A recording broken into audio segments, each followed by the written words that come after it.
కాబట్టి కుజదోష సమస్యలు ఉన్నటువంటి వాళ్ళు ఎక్కడెక్కడికో పాపం వెళ్ళి పరిహారాలు చేస్తారు, కానీ వాటి వల్ల మరలా పెళ్ళిళ్ళు అవ్వట్లేదనో, లేకపోతే పెళ్ళైన తర్వాత సమస్య ఉంటుందనో ఇలా చాలామంది అడిగేవాళ్ళు ఉంటారు.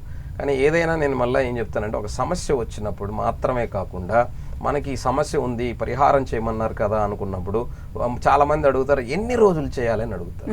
ఇది చాలా దురదృష్టకరమైనటువంటి విషయం. ఎన్ని రోజులు అనేది తప్పది. ఎందుకంటే మనకి ఒకసారి బీపీ వచ్చాక ఒక బీపీ టాబ్లెట్ బాడీలో వేశాక దాన్ని కంటిన్యూ చేయకపోతే అది ఇబ్బంది పెట్టింది, అది జీవితాంతం వేసుకోవాల్సింది. అట్లాగా ఒక జాతకంలో ఒక దోషం ఉన్నది అని తెలిసిన తర్వాత ఆ ఇన్ని రోజులని కోర్సు లాగా అది వాడటానికి కాదు, అది కంటిన్యూగా ఒక మంగళవారం చేయమన్నారు అనుకోండి, ప్రతి మంగళవారం ఒక దీపం పెట్టి ఒక నమస్కారం చేయండి, ఒకసారి రామ మంత్రాన్ని చెప్పండి, లేదా హనుమన్ తలవండి, ఇలా చేసుకోవాలి తప్ప లేదు సుబ్రహ్మణ్యేశ్వర స్వామి ఆరాధన చెప్తారు కొంతమంది.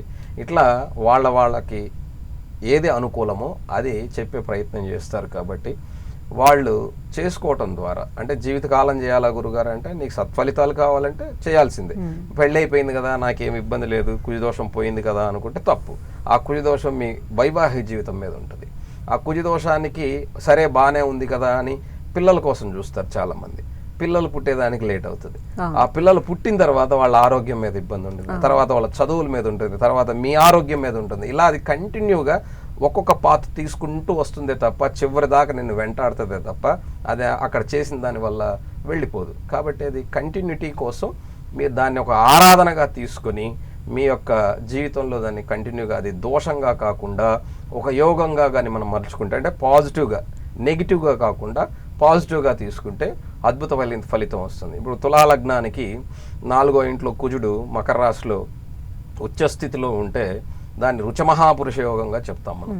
కానీ జాతకంలో కుజదోషం కూడా ఉంటుంది. అంత యోగంగా ఉన్నప్పటికీ కూడా ఇది చాలా మంది అయ్యో అది ఎలా ఉంటుంది ఉచ్చస్థానంలో ఉన్నప్పుడు అది దోషం ఉండదు కదా అని అనుకుంటారు.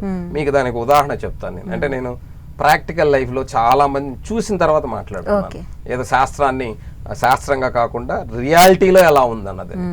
ఇప్పుడు ఆ తులాలగ్నంలో 4వ ఇంట్లో కుజుడు ఉన్నటువంటి వాళ్ళకి రుచమహాపురుష యోగం ఉన్నటువంటి వాళ్ళు, అందులో ఉత్తరాషాఢ నక్షత్రంలో జన్మించినటువంటి వాళ్ళు డాక్టర్లుగా ఉన్నారు. అదే ధనిష్ఠా నక్షత్రంలో పుట్టిన వాళ్ళు సర్జికల్ డాక్టర్గా ఉన్నవాళ్ళు ఉన్నారు. అదే ధనిష్ఠా నక్షత్రంలో పుట్టినటువంటి వాళ్ళు పాదాల వేరియేషన్స్లో, అదే మకరంలో ఉన్నటువంటి వాళ్ళు ఒక పోలీస్ డిపార్ట్మెంట్లో ఉన్న వాళ్ళు ఉన్నారు.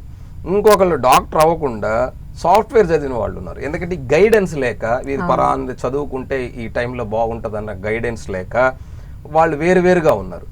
ఇక్కడ డాక్టర్గా ఉన్నటువంటి వాళ్ళు కూడా గొప్ప స్థితిని అధిరోహించే వాళ్ళు చాలా తక్కువ మంది ఉంటారు. అది వాళ్ళ మిగతా గ్రహాల యొక్క స్థితిగతిని. వీళ్ళకి ఆ దోషం అనేది ఒక కుజుడిని మాత్రమే చూసి దోషం లేదని చెప్పకూడదు. మిగతా గ్రహాలు దాన్ని చూస్తున్నాయా, మిగతా గ్రహాలతో కలిసి ఉన్నాయా, ఆ యొక్క రాశి అధిపతి ఎవరితో ఉన్నాడు, ఇవన్నీ చాలా వేరియేషన్స్ ఉంటాయి.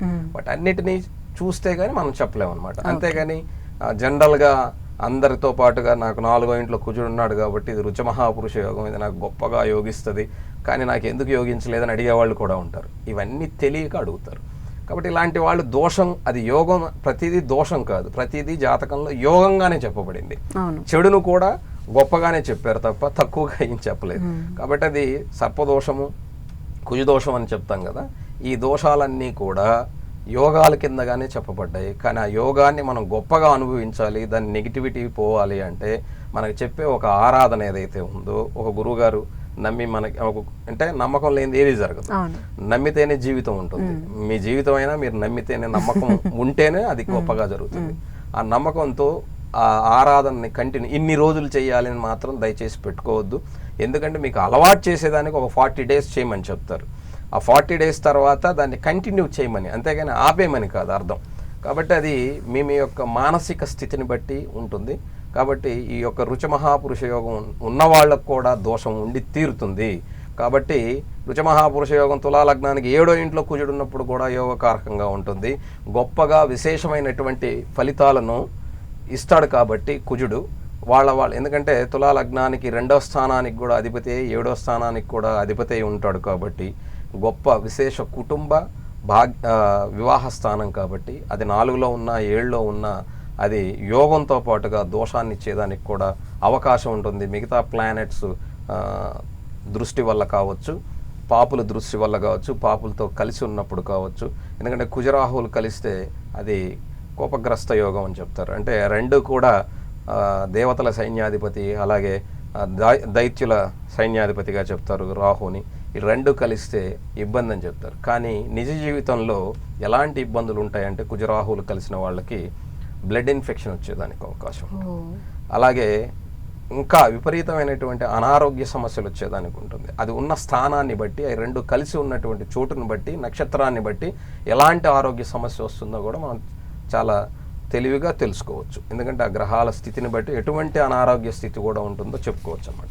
కాబట్టి ఇలాంటి వాళ్ళందరికీ కూడా ఈ హనుమత్ జయంతి రోజున మనకి ఒక మార్గం కనపడుతుంది. ఏంటి తగ్గిపోతాయని నేను చెప్పను. మెడిసిన్ వాడకుండా ఏ మనిషి కూడా, ఎందుకంటే దేహం ఉన్న తర్వాత రోగం ఉంటుంది, రోగం ఉంటే మందు వేయాల్సిందే.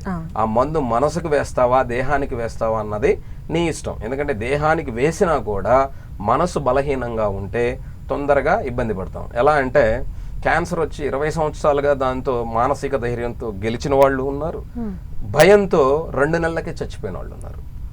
సో క్యాన్సర్ కాదు ఇక్కడ చంపుతుంది వాళ్ళని, వాళ్ళ యొక్క మానసిక దుస్థితి.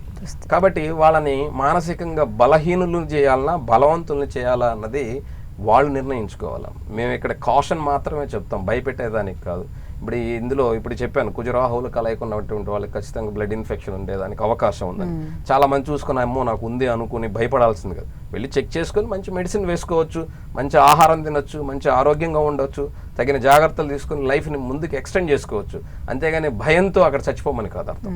కాబట్టి హనుమత్ జయంతి రోజున తప్పకుండా ఇలాంటి ఇబ్బందులు ఉన్నటువంటి వాళ్ళు మీ యొక్క మానసిక స్థితి కోసం, ధైర్యం కోసం చైత్ర పౌర్ణమి, హనుమత్ జయంతి రెండు కలిసి వస్తున్నాయి. కాబట్టి మీరందరూ కూడా తప్పకుండా మీ యొక్క సౌకర్యాన్ని బట్టి, సౌలభ్యాన్ని బట్టి మీకు దగ్గరలోనో దూరంలోనో మీ ఇష్టం ఎక్కడైనా సరే చంద్ర ఆరాధనతో పాటుగా హనుమని ఖచ్చితంగా రామమంత్రాన్ని జపించటం ద్వారా మీకున్నటువంటి దోషాలు తగ్గి వివాహితులు అంటే వివాహం కానటువంటి వాళ్ళకి వివాహం అయ్యేదానికి త్వరలో మంచి సౌకర్యంగా, అంటే మంచి సంబంధాలు కుదిరే మాదిరిగా, అలాగే వివాహం అయి ఉండి కూడా భార్యాభర్తల మధ్య సమస్య ఉన్నటువంటి వాళ్ళు ఇద్దరూ కొంచెం ప్రశాంతంగా ఉండి ఎవరికి వాళ్ళు చేసినా కూడా ఇద్దరి మధ్య సమస్య దూరం అయ్యేదానికి, సంతాన దోషం ఉండి సంతానంలో ఇబ్బందులు ఉన్నటువంటి వాళ్ళకి తగిన మార్గం కనపడేదానికి ఈ యొక్క రోజు మీ అందరికీ కూడా అద్భుతమైన వరంగా చెప్పాలి.